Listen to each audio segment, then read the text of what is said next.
আসসালামু আলাইকুম। শারমিজ ডায়েরি ব্লগে নতুন আরও একটি ভিডিও নিয়ে আমি চলে আসলাম। আজকে আমি আমার চাচি শাশুড়ির সাথে হাটে যাচ্ছি। আর গ্রামে বাজারকে হাট বলে। তো বাচ্চাদেরকে রেখেই যাচ্ছিলাম, কারণ ওদেরকে আমি সব কিছু বুঝিয়ে দিয়ে এসেছি। ঘরের দরজাটা লাগিয়ে ওরা ঘরের ভিতরে মোবাইল দেখবে। তারপরে ওরা আরেকটা চাচি আছে, সেখানে তাকেও বলে এসেছি দেখার জন্য। তো আমাদের দেশে আমার এই শ্বশুরবাড়ি এলাকাতে এই গাড়িগুলো চলাচলের জন্য, সবসময় চলাচল করতে হয় এই গাড়িগুলোতে।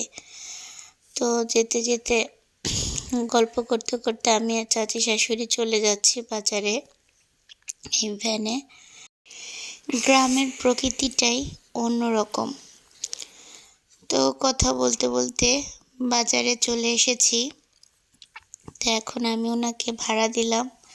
তো আমরা এখানে নেমেই কিছু মোজার দোকান দেখছি। অনেক সুন্দর সুন্দর মোজা বেশ কম দামেই পাওয়া যাচ্ছে। তো আমি আমার ছেলে মেয়ের জন্য 2 জোড়া করে 4 জোড়া মোজা নিয়ে নিলাম। যেহেতু শীতের দিন, বাচ্চাদের মোজা প্রতি বছরই কিনতে হয়, আর এগুলো বেশি লাগে, বেশি হারিয়ে যায়। তো তারপরেও আমি 2 জোড়া করে নিলাম আপাতত প্রয়োজনের জন্য। এখন আপাতত যতটুকু দরকার ততটুকু। তো বাজারের ভিতরে ঢুকতেই দেখি কিছু শীতের পোশাক মাঠের মধ্যে নিয়ে 2 জন লোক বসে আছে। তো সাইজে আমার বাচ্চাদের জন্য হলো না, বড় সাইজ নয়তো একদম ছোট সাইজ। তো যেহেতু জামা কাপড় হলো না, সেহেতু আমি আশেপাশে সব কিছু দেখছি ঘুরে ঘুরে যে কি নেওয়া যায়।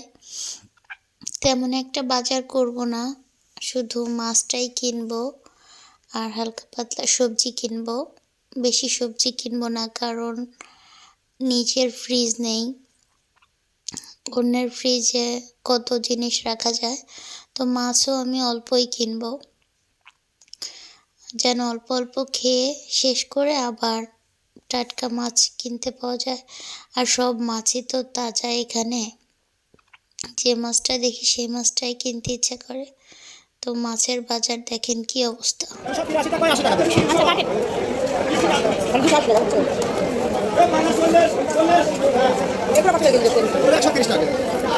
শুধু মাথা। তেলাপিয়া কত করে? 180 টাকা।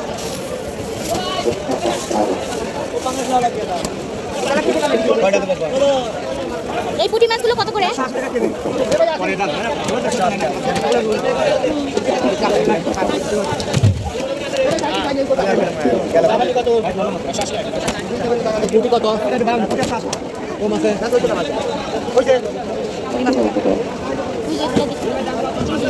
এটা কত করে?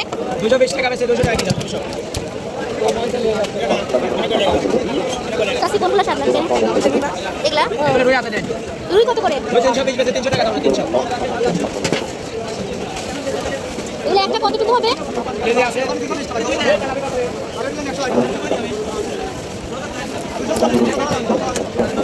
এই মাছ। এটা কত টাকা?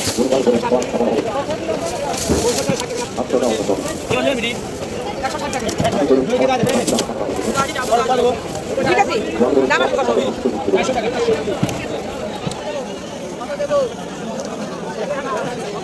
যাবেন কি টাকা?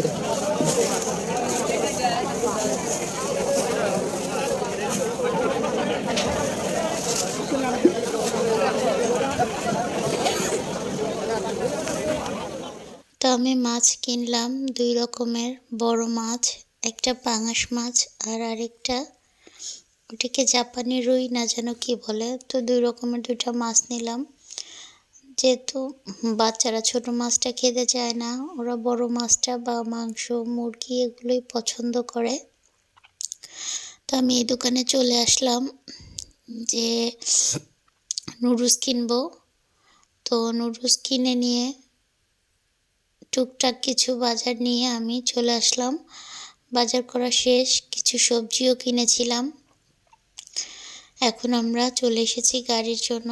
তো গাড়ি পেয়ে গেছি, গাড়ি ভরবে, মানে লোকজনের জন্য ওয়েট করছে ড্রাইভার।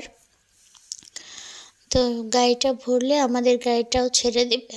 তো লোকজনের জন্য ওয়েট করছে, তো ডেকে ডেকে মানুষ ওঠানোর জন্য চেষ্টা করছে। গাড়িতে যেই কয়জন লোক নেয় সেই কয়জন লোক উঠে বসলে তারপর গাড়িটা ছাড়বে। তো বাড়িতে বাচ্চাদেরকে রেখে এসেছি, টেনশন হচ্ছে।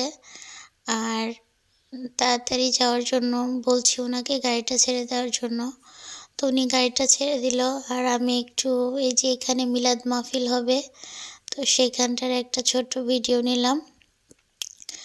তো বাড়িতে চলে এসেছি। বাড়িতে চলে আসার পরে আমি সব বাজারগুলো নামিয়ে নিচ্ছি। আর কি কি সবজি কিনেছি দেখেন আপনারা সবাই।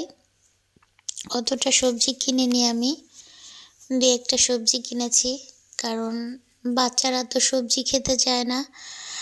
যতটুকু খাবার আমি একাই খাই। ফুলকপিটা ওরা পছন্দ করে, কিন্তু আজকে আমি ফুলকপিটা আনিনি পালং শাকের জন্য, কারণ পালং শাকটা বাচ্চাদের জন্য অনেক উপকারী। তো পালং শাক দিয়ে চিংড়ি মাছটা অনেক বেশি ভালো লাগে, কিন্তু তারপরেও আমি চিংড়ি মাছটা এখানে পাইনি আজকে আমি।